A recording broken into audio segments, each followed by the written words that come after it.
Hello, everybody.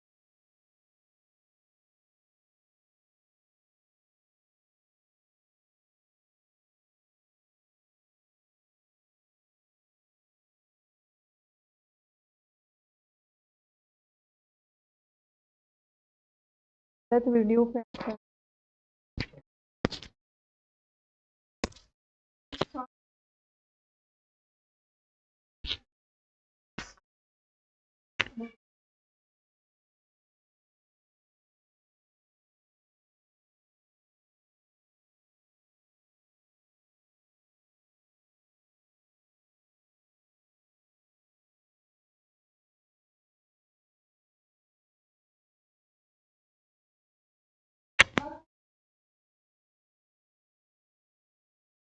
Hello, everybody.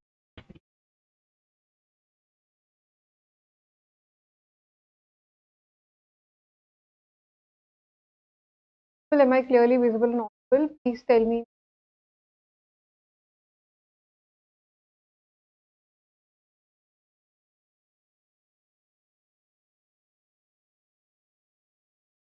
My mock score is 40. Can I 5? Yes, you can. Actually, to say that your mock is 40, that's a very vague statement. I suggest you identify the exact type of questions you are struggling with. All right. We understand the weak point and then we'll start working on those weak areas and then we'll see how we can improve, right? Just to say that my mock score is not good, I want to, that's a very vague statement, right? All right, all right. Perfect, perfect. All right, people. Today we are going to start with a very important topic, that is confusion. Now, this topic is very important, especially if you look at the current pattern, your CLAT 2024, 2025, 2023, there were a lot of questions based on confusion, right? Now, this also forms your basics to learn inferences. This is conclusion. In the next class, we will learn inferences. All right, all right, perfect. So, what exactly is a conclusion? A conclusion is nothing but the author's main argument, right? What is the takeaway? It consists of the author's opinion and some evidence, right? We have been learning this since our very first class. Your main argument is nothing but the author's opinion coupled with some evidence. Now, this evidence can be a reason, it can be an explanation or an example, basically something the author tries to convince you about. Uh, when you say your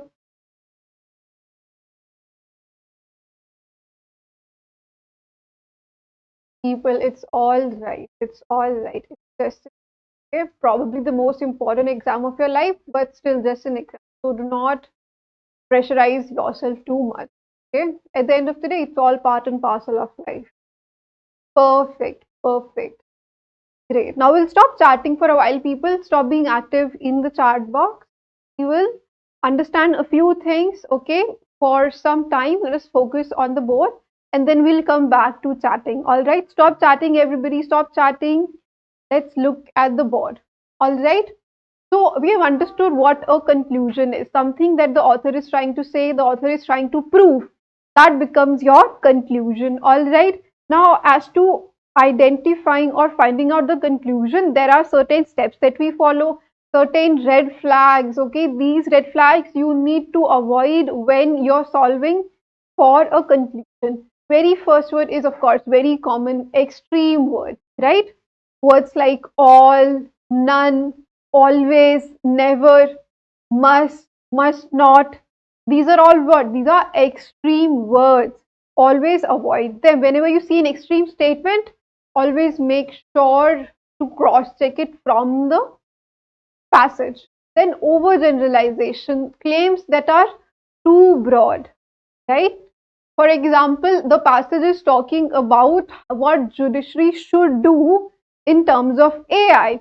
There will be one option that says, oh, judiciary should stop relying on precedents. Are, We're talking about a very particular case. Does it mean we should stop relying on precedents altogether?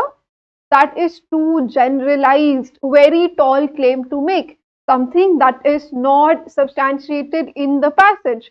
So I avoid those options. After that, true but irrelevant statement. Remember that circles, there will be certain options that will be logical, they will be very relevant, but they wouldn't be true as per the passage, right?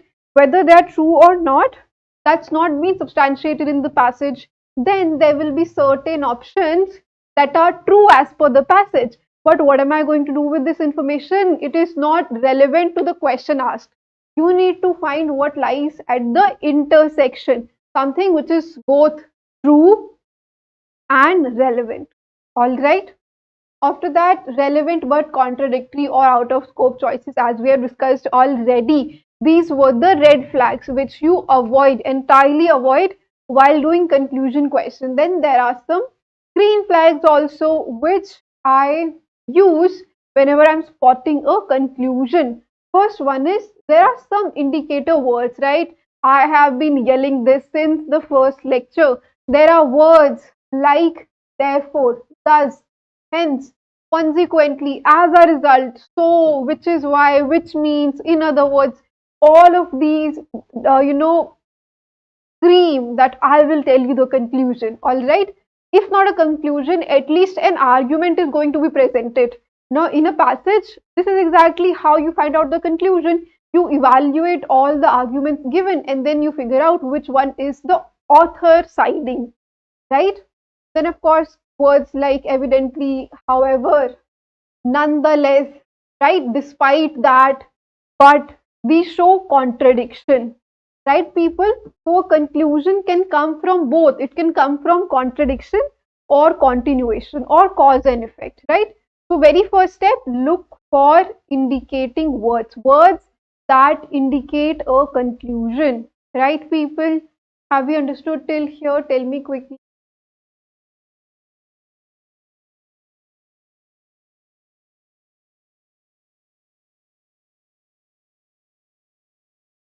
Understood? नहीं तो ये बच्चे, I am narrating everything for you. You need not read it, right? I am anyway reading it out for you people. Then second, of course, conclusion often appears as an advice, recommendation, or verdict that this is the final truth, right? Now, if the author is suggesting, advising, warning, recommending something, usually that is the conclusion because an advice comes after a lot of evaluation. All right. After that, conclusion can be rebuttals also, that there was this common belief, then so and so research came out, so and so publication was made, right? So it can be a rebuttal also, or it can. I mean, you have to ask yourself, what is the author trying to prove here, right? In the end, what is the author trying to prove? Conclusion is that main point. Now, a very quick tip, you will be able to identify the conclusion because the author will always give you reasons for that. He will always try to prove it. So again, conclusion is nothing but the author's main argument plus evidence. There will be lots of argument in the passage. How do I know which one is the main conclusion, which one is the main argument, which one is conclusion? That will have evidence along with it. All right, perfect. After that, there are certain question stems. Of course, the examiner can ask you which conclusion can be drawn, most convincing conclusion, most appropriate reason for the same, most suitable explanation, which of these follows. All of these are question stems for conclusion questions. They are all essentially asking you what is the conclusion. Perfect. Now, very quickly, this is a very easy question. Very easy question. Let us try to find out the answer to it. I give you 30 seconds. Okay, 30 seconds. I'll get a side so that you can read it carefully. Yes, please. 30 seconds.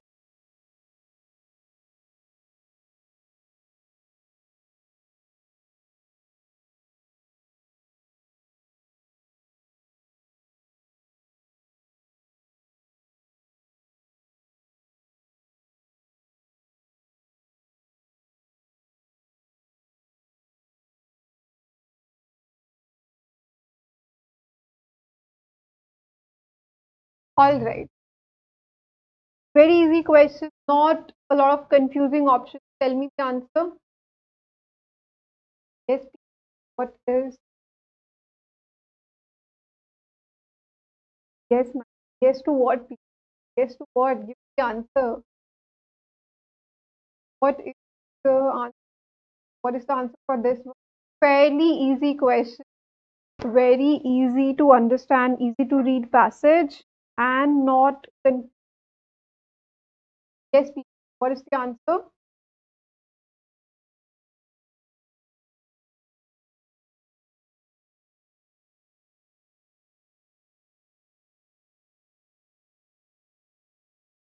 Okay, some of us saying, I've gotten only one answer till here. People, what are we doing? Very good. Sneha says, Adarsh says, very good, very good. All right, all right. Yes, everybody. A is indeed the right answer because what is the passage telling about? Let's read it quickly, then we'll move to the next question. The passage is basically telling you are not differently said Prashant Kishore in his first public election after the Indian Assembly are not important, not important. And far from quitting, the Jan Swaraj came out as the main opposition leader. This is important. What did he say? We are not really concerned with. But the author thinks that he has came out as the main opposition leader. Author's opinion, very, very important. Challenging the victorious ADU BJP combined. PK spent conference as RJP together when Congress Rahul Gandhi remained consistent. Their post-poll absence. These both are absent. Just a fact I'll keep in mind, but no need to focus a lot there. And Kishore not only promised to help the women to get the promised money by the incoming NP government, he also timed a 24-hour period of silent hunger with the Nitish Kumar-led ministerial ceremony on November 20th. PK's choice of venue for the repentance is symbolic too. All right, another opinion. Very good, Sneha. Another opinion that this choice of venue is symbolic. Why? Because Gandhi did some satyagraha over there and it is linked to MK. Okay, fine. His assertion came even as RJD and Congress leaders stayed away from the public after their poll scrubbing. Now, neither Gandhi nor Tejasvi came out in public after November 14th when the Bihar Assembly elections were declared. Now, till here, I understand one thing that the author is heavily focused as to how Prashant Kishore, despite losing the election, has come across as the most prominent and visible face of opposition, although he has not won any seats, and yet he is the only visible face of opposition. Why? Because all the other leaders are out of sight. All right. Now, which of the following conclusions can be drawn? Prashant Kishore has positioned himself as the most visible face. Without a single doubt, I can say yes, this is the right answer. And you have all done that. Very good. That is yes, people tell me answer to this question. Which of the following is the most simple explanation for Prashant Kishore fast at the Gandhi Ashram Festival? Very easy, factual question. You don't even have to use a lot of brains here. You can answer it just by looking at the facts.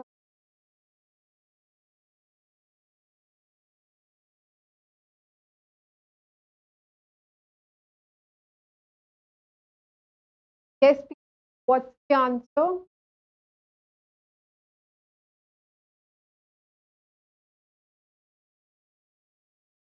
Somebody says, what? Oh, okay. People, a lot of you are saying the question visible to you. People, is the question visible to you? Why are you all saying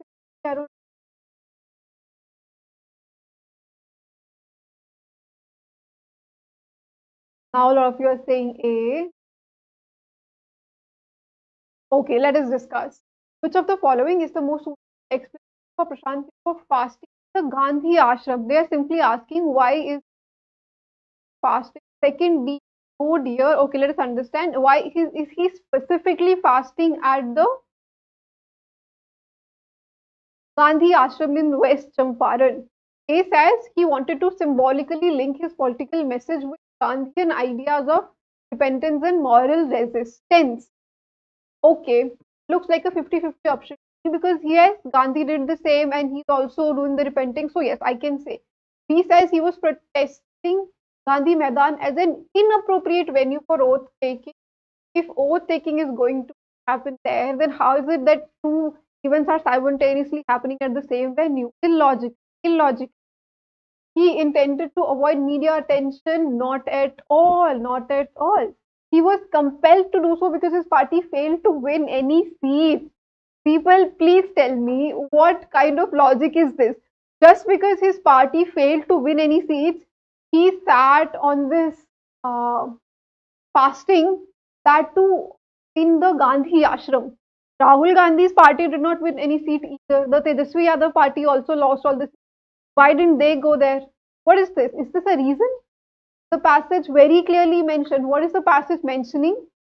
The oath taking ceremony on MPK's choice of venue for the repentance is symbolic, right? It's for repentance and it's symbolic.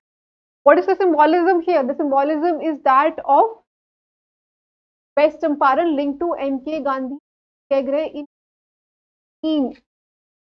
Yes, people.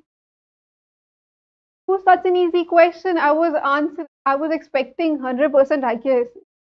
You people are laughing now. What's wrong? First is A. Now tell me second one. Yes, people.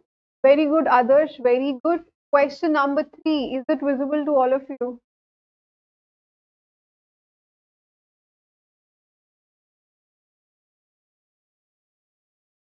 He said Rahul Gandhi has already been losing so many, so now he's habituated of it. He won't do any fasting. And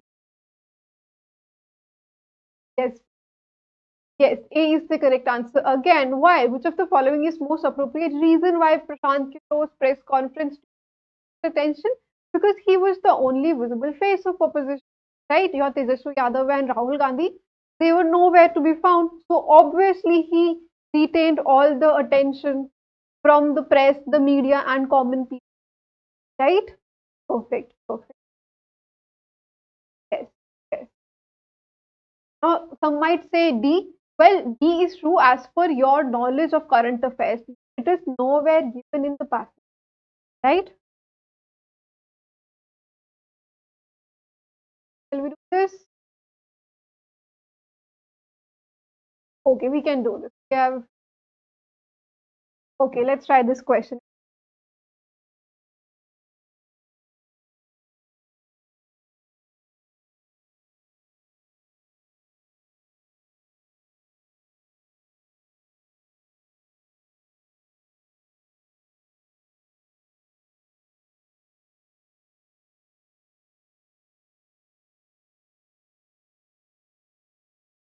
Very easy question.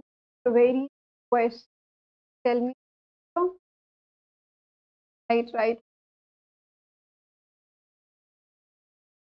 Yes, are we still reading?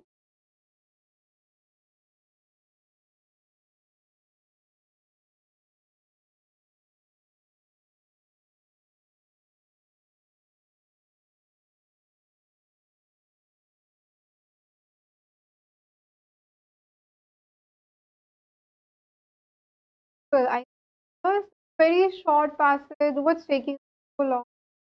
The question barely options are not confused.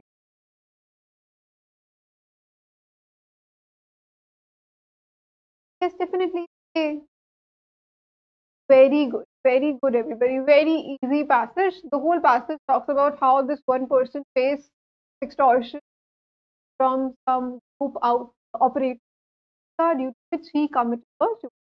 Now, this has been able to prevent such cases, although they argue that they have a robust cybersecurity system. Yes, I know. Conclusions are fairly, assumptions and inferences are different. And easy. Yes, all right. Answer the question.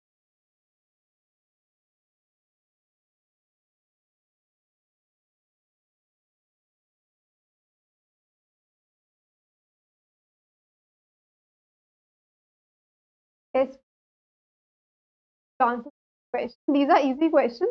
The first three questions are easy. And from the fourth question, we will be making your question. My voice is breaking. Okay, somebody says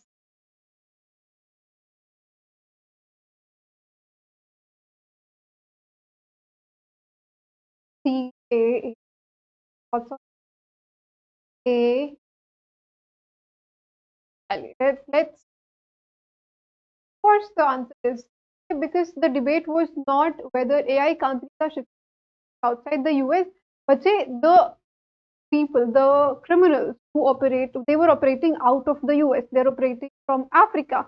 That does not mean that is the major reason behind the debate, right? The major reason behind the debate is still the same, that your AI frameworks are not robust and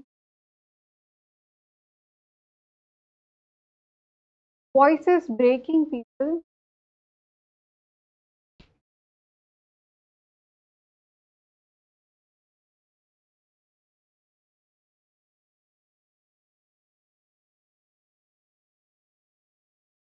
People, is it better? Please tell me better.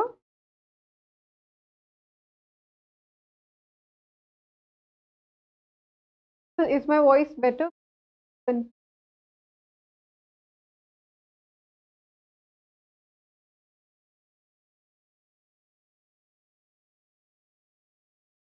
All, all, yes. This was a fairly question. Very for both the questions. Correct answer is good. Everybody. Easy question. This is one of your CLAT by Q. I'll set aside. Still buffering.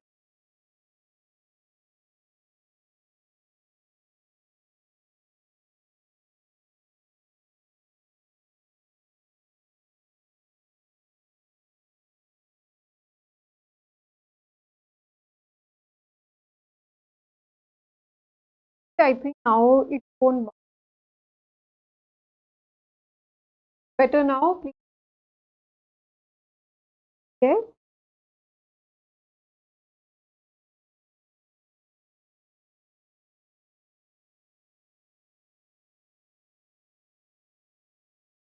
All right. All right. I'll get aside. Read the question carefully.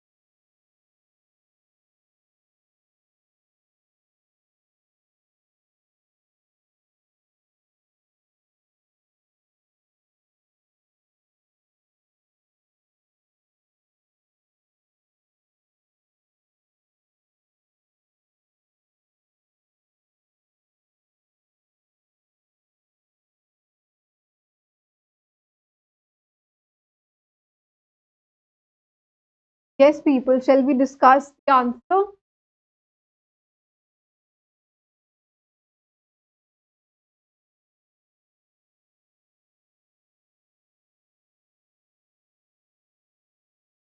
Yes, everybody. Tell me the answer. I think that was sufficient. Such a short passage.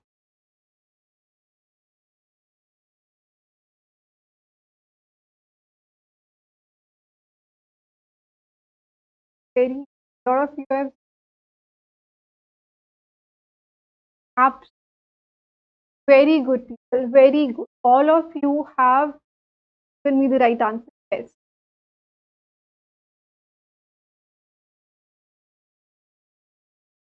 All right. Let us try this question. Let us try this question. This is also an easy question. One of your people.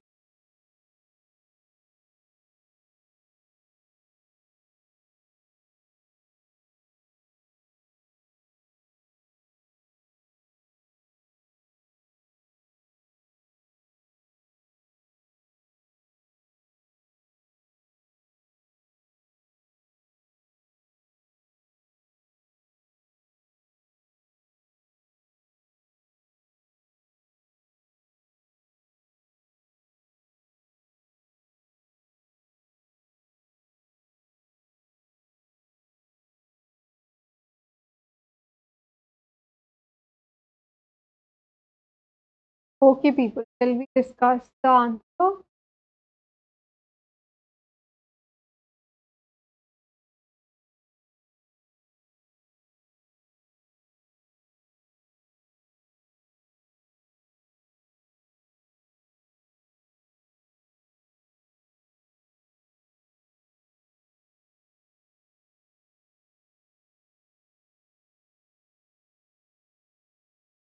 Well, I think that would be very sad.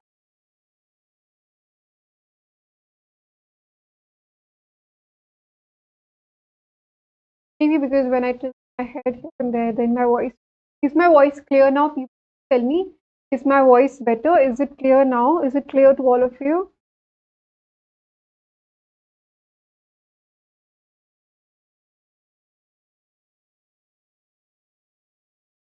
All right, I've been getting lots of answers.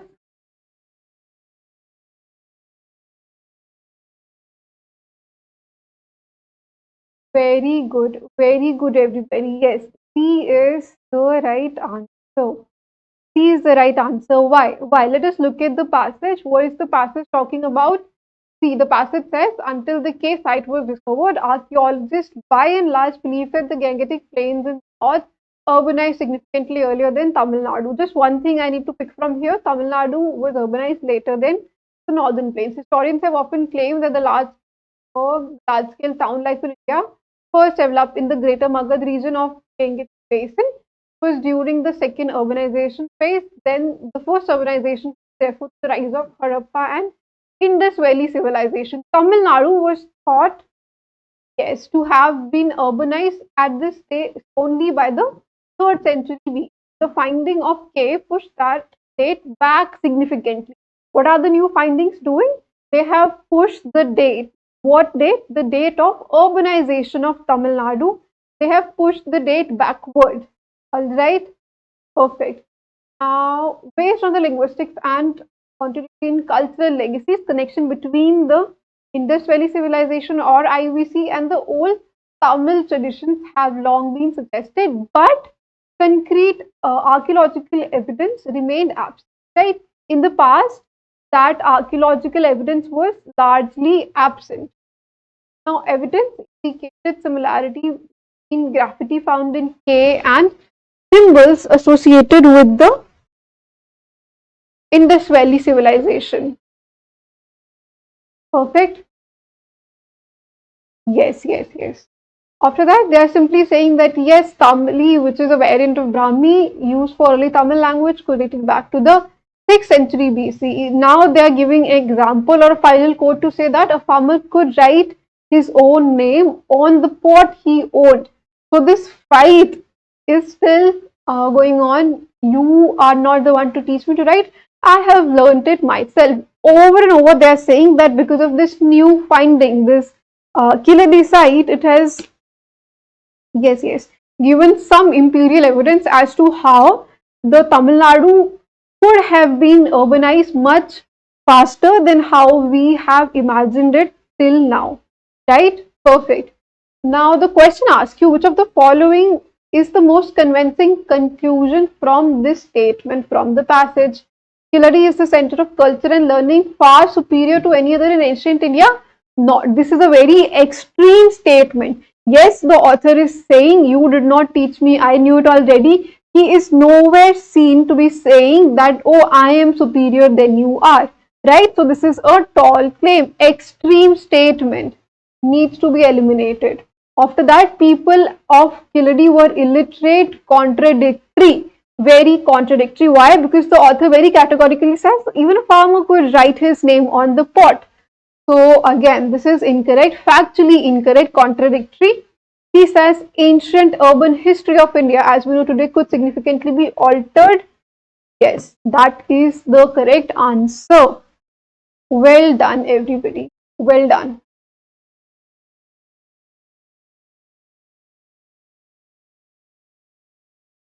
We have done all the questions here. Okay, perfect. What we'll do now is we will very quickly understand what is the difference between a conclusion and an inference, right? So in the next class, we will practice inference question, and of course, we will learn that in great detail in the next session.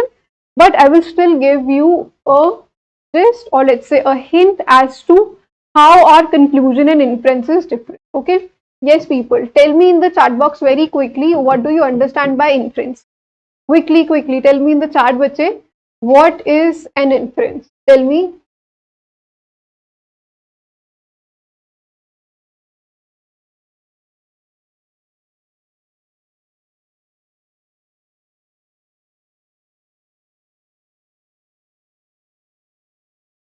Parallel reasoning, yes, Agatha will do that. We are going step by step, right? Today we'll do we have done assumption, strengthening, weakening. Now we're doing conclusion. In the next class we'll do inference. After that we'll do, yes, parallel reasoning for sure. We'll do that. Yes, I will bring you a session on that. I promise. Done. All right, everybody. What is an inference? Tell me very quickly. Yes, people. What's an inference? Yes, people. What is an inference? Inference is basically assuming. That's an assumption. No. Inference is the implicit idea derived from the passage. Conclusion will be the. What are you writing? That's quite confusing. Implicit idea. But yes, you're right on that. It's not stated explicitly. A piece of information, an idea that is not stated explicitly. This is mostly implied. That is your inference. Yes.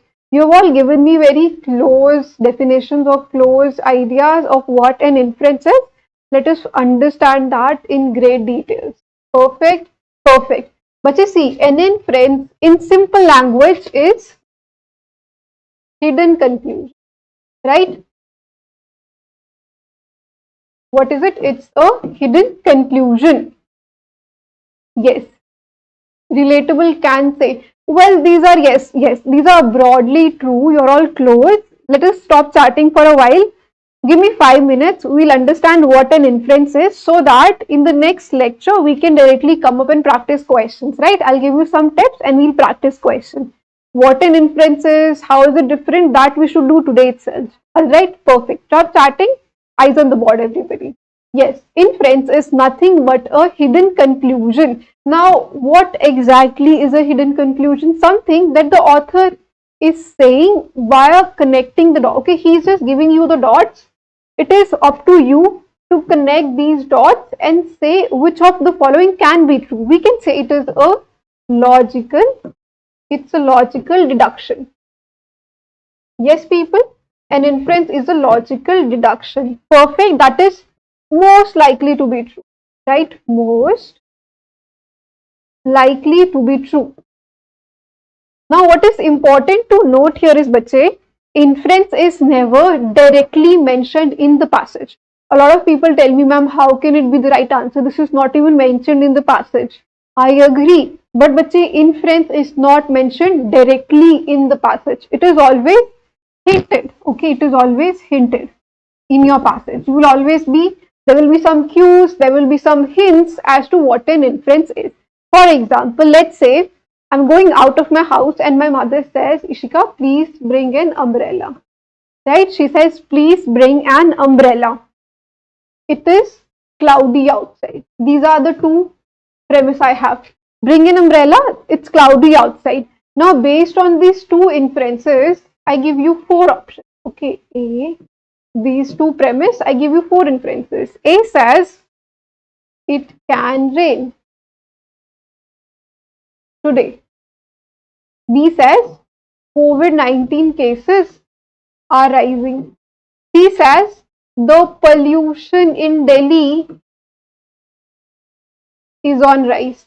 And D says, the AQI is deteriorating day by day. All right. Now, please tell me, based on these 2 pieces of information, the 2 premises that I have, it is cloudy outside and you carry an umbrella. Which of the following can I infer? Yes, people, which of the following can I infer? Can I say it's going to rain, or can I say COVID-19 cases are rising, or pollution is very high in Delhi? What can I infer from the passage? Tell me. Very good, very good, very good. Yes. Most of you have given me the correct answer. Perfect, perfect, perfect. Now, Bache, is this written directly in the passage in the two pieces of information, the two premise that I gave you? Did I ever say it is going to rain? Yes, people. Did I ever write it in the passage that it is going to rain? No. So that is how an inference is never written directly. It is not explicitly mentioned in the passage. This is always implied. This is something I derive, right? And other two. Yeah, these are all, see, I cannot substantiate it from the information. Okay, yes, inference is something, a hidden conclusion that is not directly mentioned in the passage but is somewhere hinted, right? Perfect. Thereafter, how can you check whether an inference is correct or not? You always go back to the passage and ask yourself, can I substantiate this information? Can I prove it? Can I deduce it from my passage? All right, this is precisely how we solve for inference questions. Yes, everybody, have we understood till here? Yes, everybody, please tell me, have we understood till here?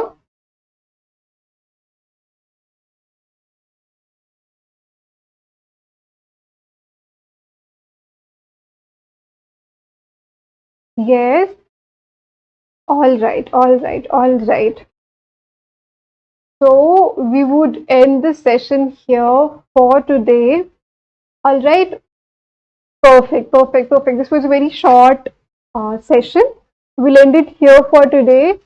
Whatever we have started, please revise it. And tomorrow we will have I mean, not tomorrow. In the next session, we will have a dedicated session on inferences, how we figure out inferences. Okay. See you all. Bye bye.